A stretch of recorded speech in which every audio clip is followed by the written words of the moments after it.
नमस्कार, खबरहार देख रहे हैं आप और मैं हूं आपके साथ खुशबू कौंडल। बातें कुछ अनकही सी इस खास एपिसोड में आप सभी का बहुत बहुत स्वागत है।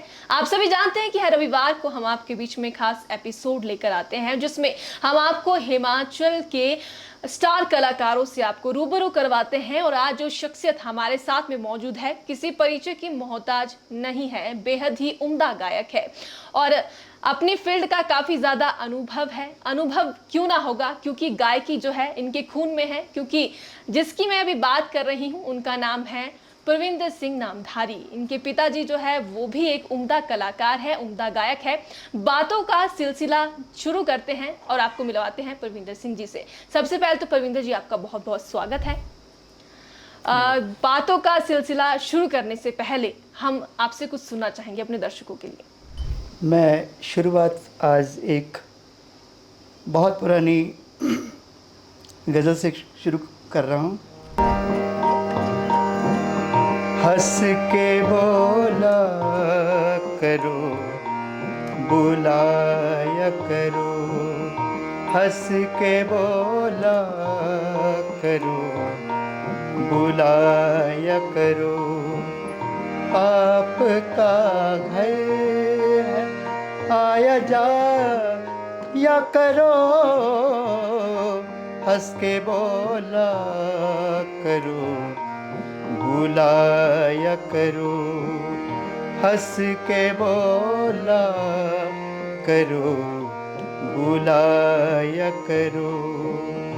आपका घर है, आया जाया करो, हंस के बोला करो, बुलाया करो।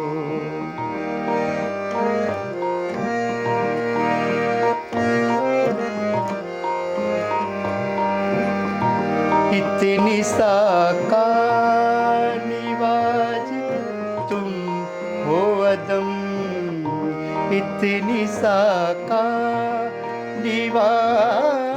तुम हो अदम, नित नए पहरहू आया करो।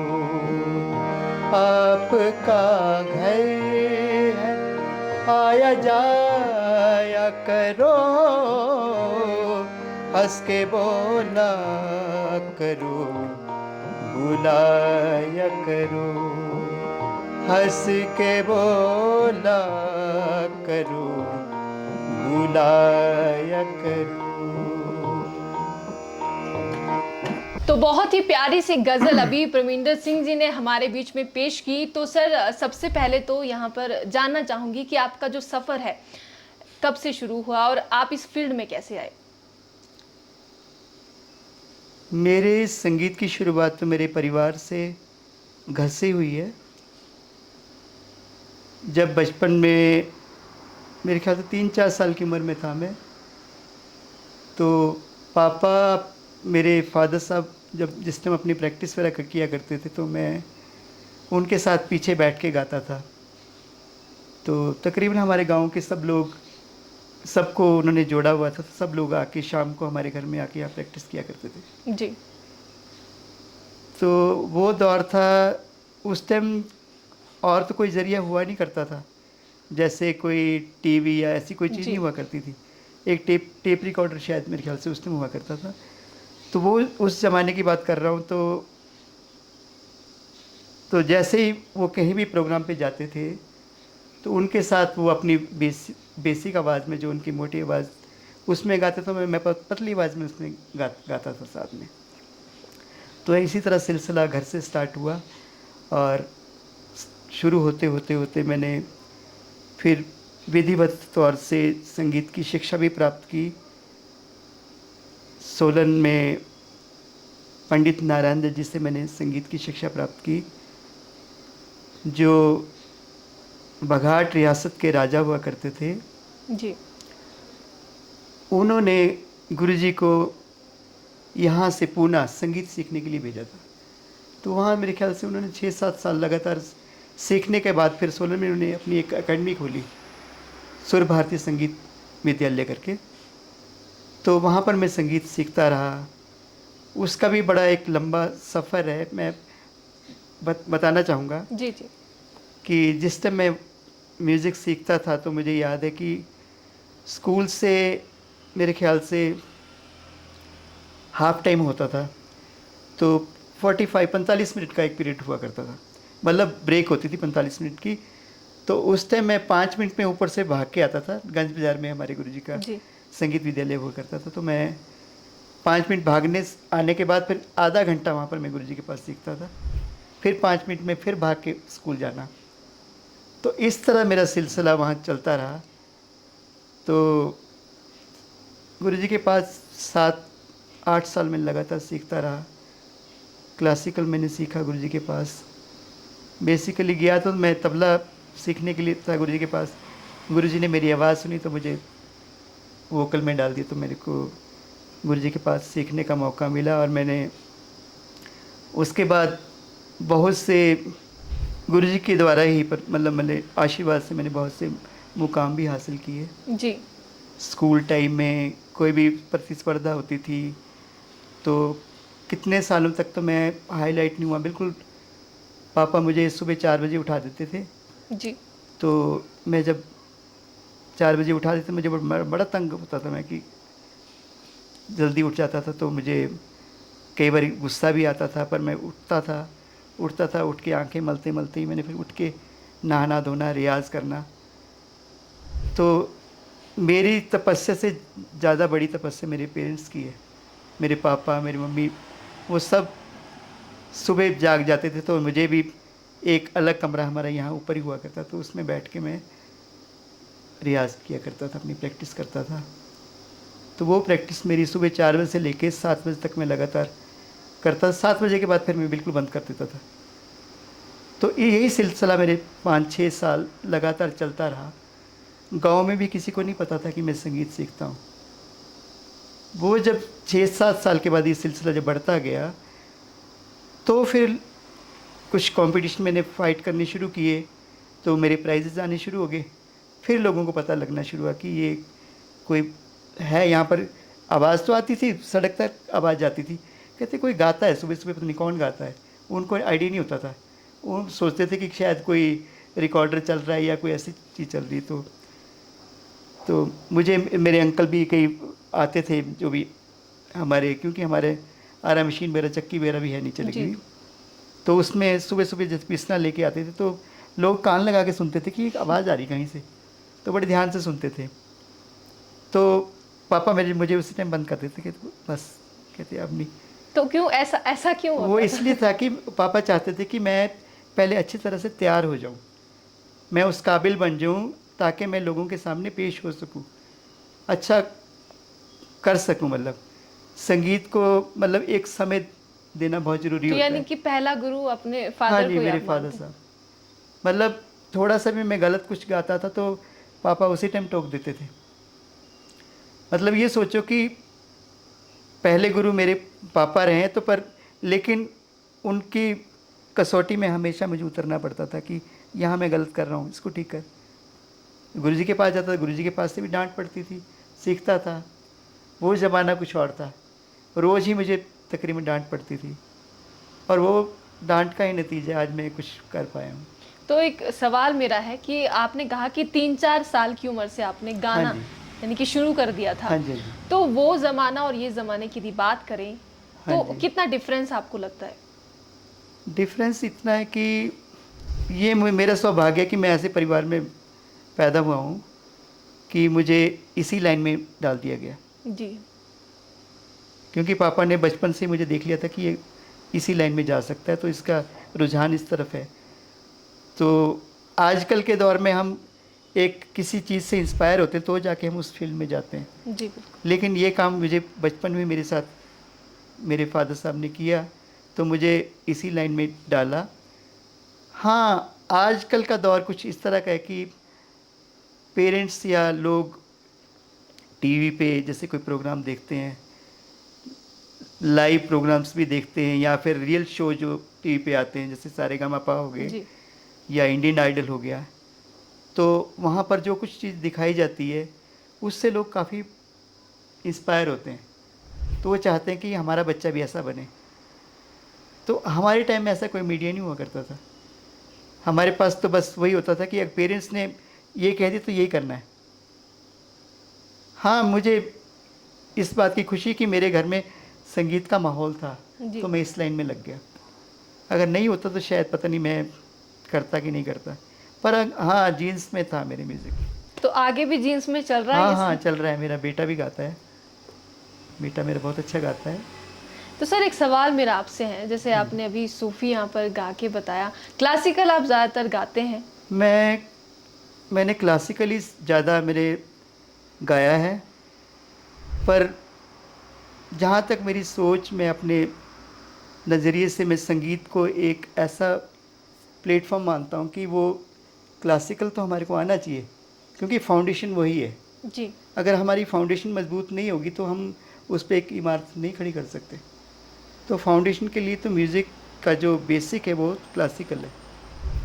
तो शास्त्रीय संगीत जब तक नहीं आएगा तो आप बाकी विधाएं भी, जैसे गज़ल होगी, भजन हो गया, शब्द गुरबानी हो गया, कव्वाली होगी, या ठुमरी दादरा, और भी बहुत सी विधाएं हैं। सूफ़ी सूफ़ी नाम हम दे दिया गया है इस चीज़ को। एक्चुअली में तो भजन ही होता है वो। जी। मतलब एक होता है कि एक इंसान अपनी प्रिया के लिए या किसी जिससे भी वो प्यार करता जी। है, जी। ठीक है ना। सूफ़ी वो होता है कि वो परमात्मा से जो प्यार करता है उसके लिए गाता है, तो उसको हम सूफ़ी कह देते हैं। तो बचपन से ही जैसे मेरे पापा के साथ गुरुद्वारे भी मैं जाता था, तो गुरबानी मैंने बहुत गाई पापा के साथ, उनके साथ पीछे पीछे गाता था। तो हाँ, एक एक बात ज़रूर है कि अगर अंदर भक्ति पनपती है ना, तो वैराग्य उत्पन्न होता है। और वैराग्य तब उत्पन्न हो सकता है जब राग होगा। राग का असली में मतलब तो वैराग ही है। राग असली में प्यार को हम बोलते हैं।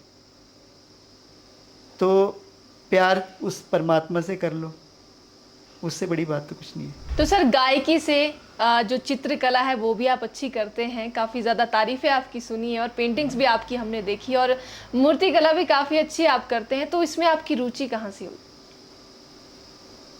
वही मैंने शुरू से बताया कि मैं फादर साहब से बहुत कुछ इंस्पायर हुआ हूँ बचपन से ही। तो जहाँ तक पेंटिंग की बात है, पापा मेरे बहुत अच्छी ड्राइंग करते हैं।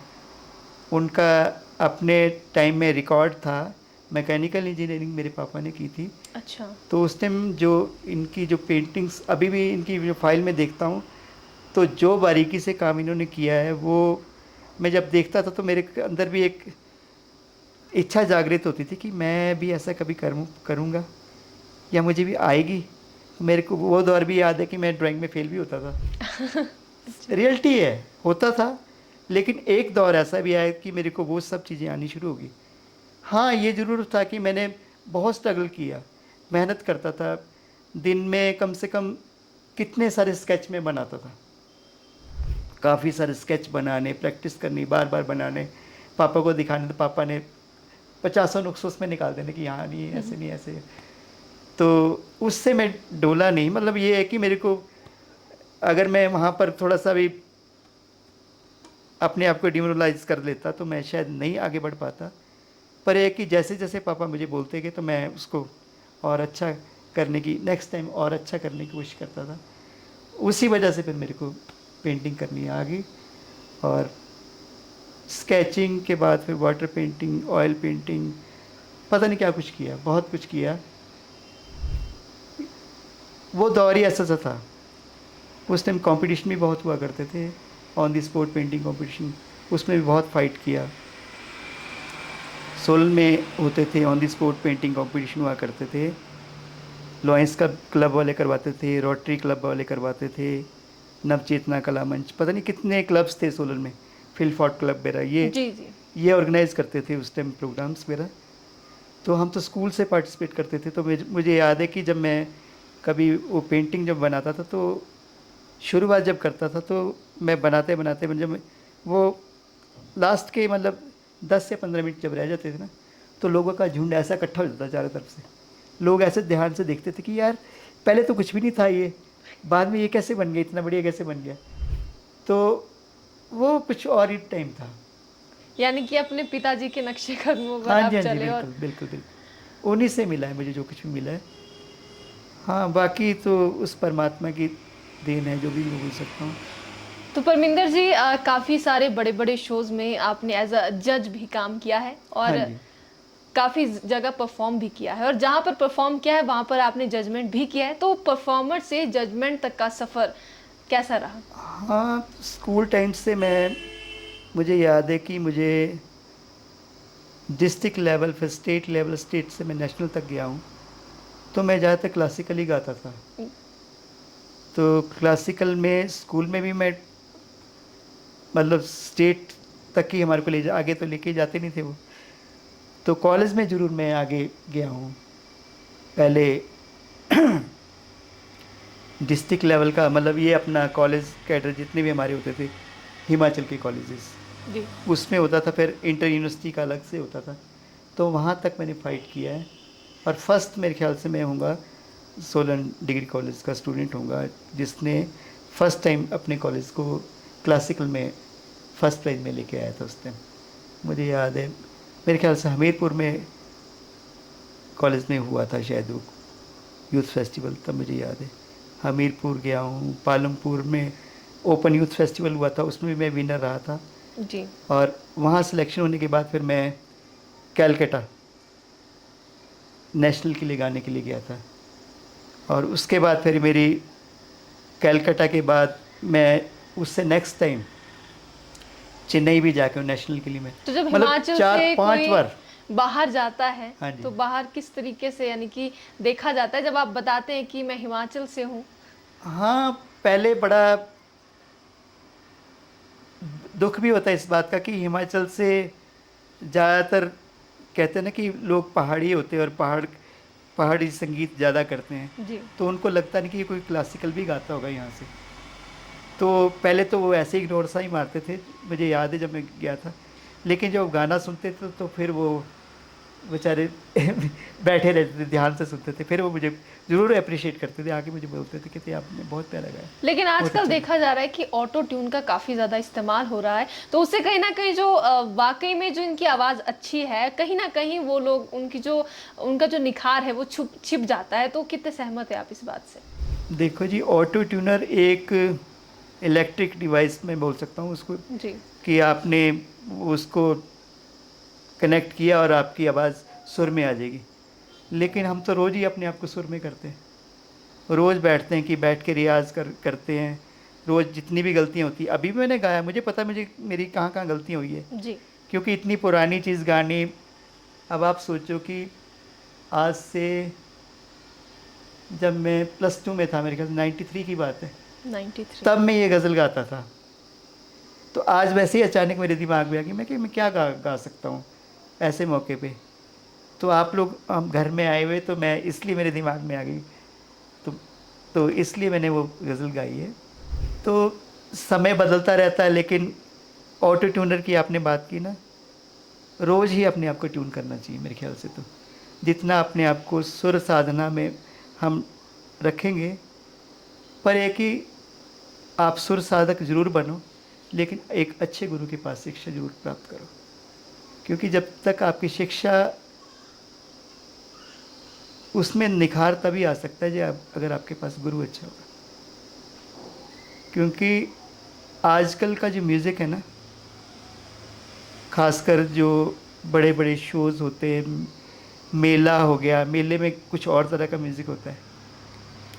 एक जो बैठक होती है, जैसे हम किसी सभा में बैठते हैं, जी। वहाँ का गाना कुछ और तरह का होता है। जी।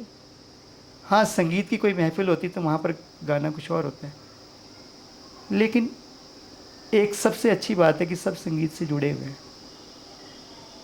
और कोशिश हमें ये करनी चाहिए कि जो अच्छा सीख रहे हैं और जिन्होंने सीखा है, वो अगर अच्छा परोसेंगे ना दुनिया के सामने, तो लोग, मुझे लगता है कि वो आपके नज़दीक ज़रूर आएंगे। मैं ये बात इसलिए कह रहा हूँ क्योंकि क्लासिकल को लोग ऐसे लाइटली लेते हैं कि क्लासिकल क्या होता है, कर लिया या कुछ इस जी। तरह से जी। गा जी। लिया, पर ऐसा नहीं है। हम थोड़ी सी भी चीज़, कुछ भी क्लासिकल में हम गाते हैं, वही मतलब अगर एक समुद्र है ना, तो उसमें एक छोटी सी डुबकी मार के कोई आता ना, तो उसको हम बोलते हैं कि यार गाना बड़ा अच्छा गाया इसने। पर ये नहीं पता कि क्लासिकल तो एक समुद्र है पूरा, उसको हम इतना गा सकते हैं, मतलब उसमें इतना निखार।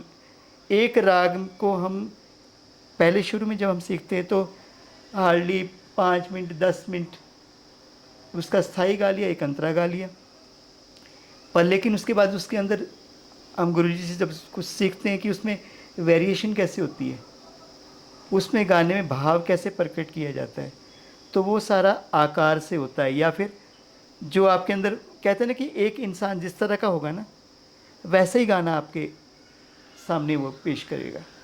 अगर वो इंसान थोड़ा सा रूडली स्वभाव का है, या फिर थोड़ा ज़्यादा गुस्से का है, या फिर ज़्यादा ही सॉफ्ट है, तो वो उसी मतलब उसके गाने में वो चीज़ झलक जाएगी, वो दिख जाती है।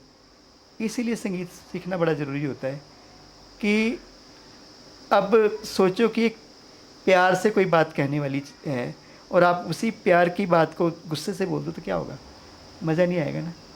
तो ये चीज़ क्लासिकल में सिखाई जाती है, मतलब भाव प्रधान हम कह सकते हैं कि शास्त्रीय संगीत में आलापचारी होती है, उसके बाद उसमें बोल बाँट, उसके सरगम की बाँट, फिर उसमें तान होती है। तो तानों में कितना काम है, बोल बाँटों में कितना काम है, सरगम वेरिएशन के कैसे देनी बार बार उस चीज़ में। तो ऐसे बहुत बड़ा लंबा प्रोसेस है इसमें क्लासिकल में। पर ये ज़रूर है कि हाँ, मुझे एक इंसिडेंट याद आता है कि कहते हैं ना कि लता जी एक बार उस्ताद आमिर खान साहब के पास गए कि मुझे क्लासिकल आपसे सीखना है। जी।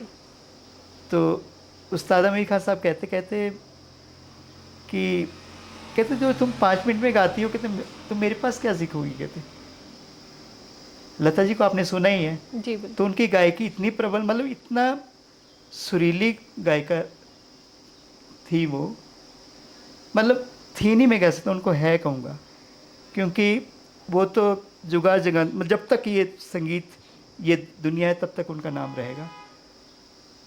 तो मुझे याद है कि उन्होंने भी क्लासिकल सीखा है। जितने बड़े बड़े गायक हुए हैं, लता जी हो गए, ये अपने रफ़ी साहब हो गए, सब ने म्यूज़िक, पुराने मन्ना डे जी हो गए, संगीत सीखा है।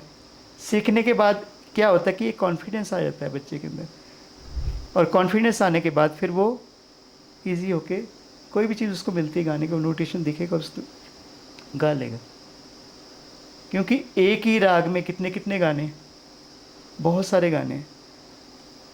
तो बस मैं तो ये कहूँगा कि हर एक बच्चे को, जितने भी सीखने वाले उनको म्यूज़िक प्रॉपरली एक अच्छे गुरु से सीखना चाहिए, तभी किसी स्टैंड करना चाहिए कि हाँ मुझे हिमाचल आइडल बनना है या इंडियन आइडल बनना है, कुछ भी बनिए, लेकिन पहले प्रॉपरली सीखा जाए। अभी सोलन में हिमाचल उत्सव हुआ है जी। तो उसमें क्या हुआ कि बच्चे आ जाते हैं बेचारे, वो किसी भी ऑडिशन में आते वही वही गाने गाते हैं।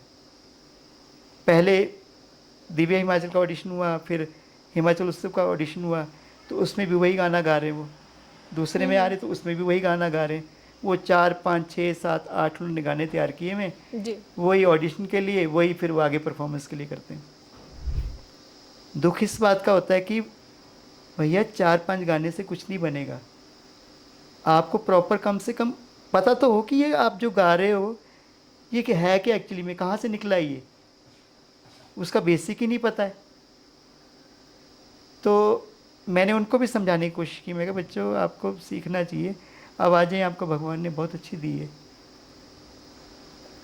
और 30 साल तक मैंने यही काम किया है। मैं अभी तक बस संगीत की सेवा कर रहा हूँ, और कोशिश करता हूँ कि जितना बच्चा मेरे पास, जो भी कोई बच्चा आता है, अभी आपने देखा होगा कि एक बच्ची अभी जैसे जी। गा रही थी, ये 2 बार सोलन में लता नाइट में विनर रही है। अभी 10th क्लास में वो, अब उसका भाई आता छोटा, उसकी भी राग अभी शुरू किया उसने। तो ऐसे मेरे पता नहीं बहुत से स्टूडेंट्स हैं जो इस फील्ड में अपना काम कर रहे हैं, बहुत नाम भी कर लिया बहुत ने। तो अभी तक तो मेरे को यही है कि मैं जुड़ा रहूं इस चीज़ से, और आगे भी मैं यही चाहूँगा कि जो हमारी नई जनता है जो इस फील्ड में आना चाहती है वो प्रॉपर तरीके से सीखें। तो परमिंदर जी, बातें तो बहुत हो गई। अब कुछ हमारे दर्शकों के लिए अगर कोई इंस्ट्रूमेंट आप बजाकर सुनाना चाहते हो तो कौन सा इंस्ट्रूमेंट बजाकर सुनाएंगे आप? हाँ, मुझे वैसे तो क्लासिकल के लिए तानपुरी से हम गाते हैं मेन, तो बाकी एक इंस्ट्रूमेंट बजाता हूँ मैं, दिलरुबा उसका नाम है। मैं कुछ एक धुन आपको उसमें ज़रूर सुनाना चाहूँगा। तो दिलरुबा के बारे में पहले तो आप बताएं, कुछ हाँ, लोगों को पता नहीं होगा इस बारे में। दिलरुबा एक गुरमत संगीत का साज है, गुरबानी संगीत, जिसमें गुरु गोविंद सिंह जी महाराज ने उन्होंने वो ताउस उन्होंने इजाद किया था, तो उसी का एक रूप दिलरुबा है। तो जितने भी सिख लोग हैं वो दिलरुबा संगीत अपने गुरबानी संगीत में इसको बजाया करते हैं। तो ये बहुत ही अच्छी इसकी आवाज़ है, और थोड़ी सी आवाज़ इसकी सारंगी जैसे भी गज़ वाले साज होते हैं उनके साथ मिलती है। तो ऐसी कुछ धुन मैं आपको ज़रूर सुनाऊंगा जी।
तो परमिंदर जी ने बेहद ही खास धुन आपके बीच में पेश की, और अगर आप इस धुन को पहचान चुके हैं और पहचान चुके हैं कि कौन सा ये गाना है, तो कमेंट बॉक्स में ज़रूर मेंशन करें। और आप सभी को बता दें कि परमिंदर जी का एक यूट्यूब चैनल भी है, परमिंदर सिंह नामधारी के नाम से, और अगर आप इनकी सुरीली आवाज़ वहाँ पर सुनना चाहते हैं तो वहाँ पर सुन सकते हैं, और उनके यूट्यूब चैनल को भी सब्सक्राइब कर सकते हैं। तो परमिंदर जी, मेले की बात आपने बीच में कही, तो अगर मेले की बात करेंगे, हिमाचल की बात, या फिर कोई बड़े प्रोग्राम हो, तो ज़्यादातर देखा जाता है कि जो हिमाचल के ही कलाकार हैं उन्हें कम मौका दिया जाता है, और बाहर यानी कि पंजाब से बात करेंगे तो ज़्यादातर पंजाबी कलाकारों को मौका हिमाचल में दिया जाता है। तो क्या समझते हैं आप, क्या आपका इस बारे में कहना है? मेरे ख्याल से इस तरह के जब प्रोग्राम्स होते हैं तो कुछ टाइम हमारे को हिमाचल कलाकारों को देना चाहिए, समय, जैसे कोई डेज बांट दिए जाए कि उस दिन सिर्फ हिमाचल कलाकारों को ही सुनाया जाएगा। तो क्योंकि संगीत तो यूनिवर्सल सब्जेक्ट है एक किस्म से, आप चाहे पंजाब से बुलाइए, क्योंकि हम एक धर्म निरपेक्ष राज्य में मतलब देश में रहते हैं, तो कोशिश ये रहनी चाहिए कि पंजाब से भी आए लोग, हरियाणा से, जहाँ से भी आप किसी को भी बुलाएं, बॉम्बे से बुलाएं जी, सबको मौका मिलना चाहिए। लेकिन जिस जगह में हो रहा है कम से कम उन स्थानीय कलाकारों को तो जरूर मौका मिलना चाहिए, और उनके लिए एक स्पेशल टाइम होना चाहिए। हाँ, ये नहीं होना चाहिए कि हाँ जिस टाइम तो गैदरिंग बहुत ज़्यादा है तो बाहर के कलाकारों को लगा दिया और हमारे जो स्थानीय कलाकार होते हैं उनको मौका नहीं दिया जाता है, तो ये एक किस्म से गलत भी है। हाँ, एक ज़रूर कमी हम कह सकते हैं कि उन कलाकारों को मौका ज़रूर मिलना चाहिए जो अपनी इस विधा में बहुत अच्छे हैं। मनो जिन लोगों ने इसमें काफ़ी समय से काम किया है और बहुत मेहनत कर रहे हैं, कितने कितने सालों से वो इस फील्ड में है, जैसे संगीत की फील्ड में है। दूसरा है कि हिमाचली संगीत हो गया, हमारा जो पहाड़ी संगीत है वो हो गया। तो जितनी मेहनत बाहर के कलाकारों की होती है उससे ज़्यादा हमारे स्थानीय कलाकारों की भी होती है। तो मेरे ख्याल से उनके लिए एक अलग से टाइम होना चाहिए। हाँ, बाहर के कलाकारों की, क्योंकि ऑडियंस का हमें नहीं पता होता कि किसको कौन सी चीज़ पसंद है। तो कहते हैं ना कि अगर रोज़ ही हम मीठा खाते रहेंगे तो मीठा खाने के बाद एक दिन ऐसा आएगा कि यार दिल करेगा थोड़ा नमकीन भी हो जाए, या थोड़ा चटकारा सा, थोड़ा जी। मिर्ची हो जाए, कुछ ऐसी चीज़ खट्टा मीठा हो जाए। तो अगर एक ही तरह की चीज़ हम सुनते जाएंगे तो हो सकता है कुछ लोगों को बहुत अच्छा लगे, पर लेकिन सबके साथ अगर हम तालमेल बनाना चाहते हैं तो हमारे को सबका ध्यान बराबर रखना चाहिए। तो परमिंदर जी, अलविदा करने से पहले हमारे दर्शकों के लिए कोई पेशकश आप करना चाहते हैं? मुझे बहुत अच्छा लगा कि खबर हाट जो आपका जो स्टूडियो जो चैनल है, इन्होंने मुझे एक मौका दिया अपने आप को रूबरू होने के लिए। तो मुझे इस बात की बड़ी खुशी है कि जो एक छुपे हुए, मतलब मैं तो अपने आप को छुपा ही मानता हूँ। काफ़ी मेरे को सोचो कि 30 साल के बाद आज कोई मेरे पास आया, लेकिन ये नहीं मैं कह सकता हूँ कि बाकी लोग नहीं आए। बहुत लोग आए मेरे पास और बहुत लोगों ने मेरा साथ दिया है। जी। मैं उनको भूल नहीं सकता हूँ।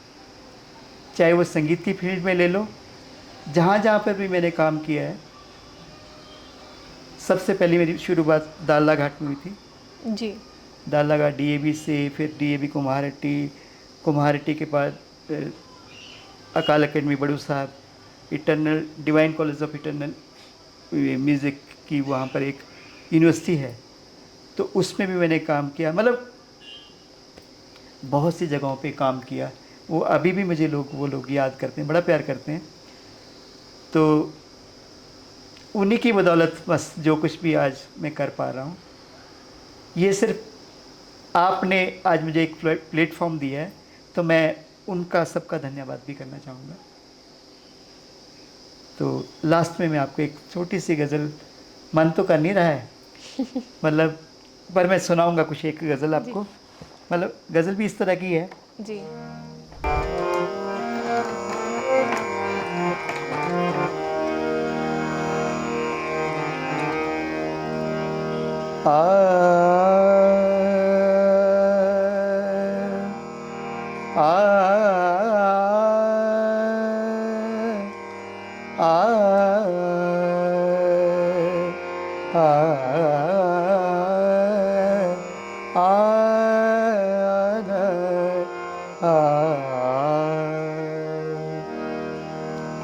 आज जाने की जिद ना करो, ओ आज जाने की जिद ना करो, यूं ही पहलों में बैठे रहो, यूं ही पहलों में बैठे रहो, जाने की जिद ना करो, जाने की जिद ना करो, हाय मर जाएंगे हम तो लुट जाएंगे, ऐसी बातें किया न करो, आज जाने की जिद ना करो, ओ आज जाने की जिद ना करो, ओ आज जाने की